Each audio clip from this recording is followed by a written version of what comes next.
everyone, saya Ana Siti Nurhasana dengan NIM belakang 1025 dari kelas A2 semester 4 PBSI Universitas Islam Nusantara. Video ini dibuat untuk memenuhi salah satu tugas dari mata kuliah metodologi pembelajaran dan dosen pengampu Bapak Agus Mulyanto.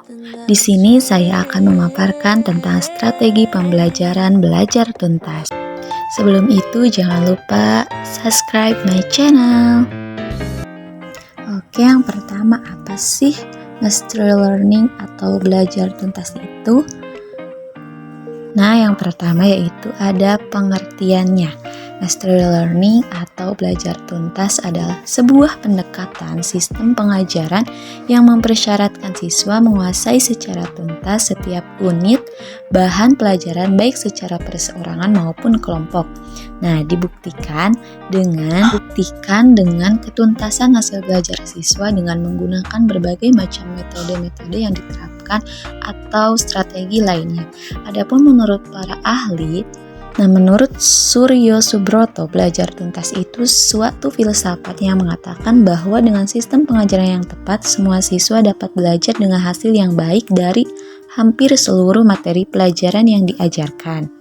Jadi dapat ditarik kesimpulan bahwa belajar tuntas itu ketuntasan hasil belajar siswa yang sudah dibuktikan dengan menggunakan berbagai metode yang diterapkan dan membuat para siswa itu menjadi belajarnya yang tuntas. Ada beberapa ciri-ciri belajar tuntas menurut Suryo Subroto. Yang pertama itu pengajarannya itu didasarkan atas tujuan-tujuan pendidikan yang telah ditentukan terlebih dahulu. Nah, yang kedua yaitu memperhatikan perbedaan individu. Ketiga, evaluasi dilakukan secara kontinu dan didasarkan atas kriteria siswanya. Yang keempat, menggunakan program perbaikan dan program pengayaan.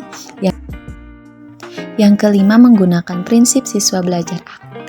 Yang keenam, yaitu menggunakan satuan pelajaran yang kecil sehingga bisa membuat para siswa itu lebih aktif dalam pembelajarannya. Lalu ada langkah-langkah perencanaan pembelajaran metode mastery learning. Yang pertama itu guru harus merumuskan apa sih tujuan bidang pengajaran itu. Yang kedua yaitu mempersiapkan alat evaluasi. Ketiga, menjabarkan materi pelajaran ke dalam bagian-bagian yang memudahkan bagi peserta didik mempelajarinya. Yang keempat, mengembangkan prosedur koreksi dan umpan balik untuk setiap bagian dari materi. Lalu menyusun teks diagnotis untuk memperoleh informasi. Dan yang terakhir, setiap peserta didik itu harus menemukan kesulitannya sendiri dalam mempelajari materi pelajaran. Jadi guru bisa menanyakan langsung kepada murid, apa sih kiranya atau bagian manakah peserta didik itu merasa kesulitan dalam pembelajarannya. Oke, langkah-langkahnya itu bisa melakukan kegiatan orientasi, lalu kegiatan pembelajaran di dalam kelas, latihan terstruktur, latihan terbimbing, dan juga latihan mandiri. Dengan menggunakan langkah-langkah itu, guru bisa lebih memahami peserta didik dengan apa-apa yang merasa sulit terhadap diri mereka. Lalu di sini ada contoh penerapan model mastery learning berbasis penilaian kinerja dapat diterapkan dalam proses pembelajaran bahasa Indonesia di sekolah dasar. Nah, salah satunya itu dalam aspek keterampilan membaca pemahaman bahasa Indonesia. Jadi agar para siswa termotivasi untuk belajar dengan aktif dan keterampilan membaca pemahaman bahasa Indonesia, siswa dapat diasah secara optimal sehingga berdampak pada hasil belajar siswa yang lebih baik, khususnya keterampilan membaca pemahaman bahasa Indonesia. Selain itu, guru dapat mengenal karakteristik masing-masing siswa dan dapat menilai berbagai keterampilan siswa secara lebih autentik atau sebenarnya.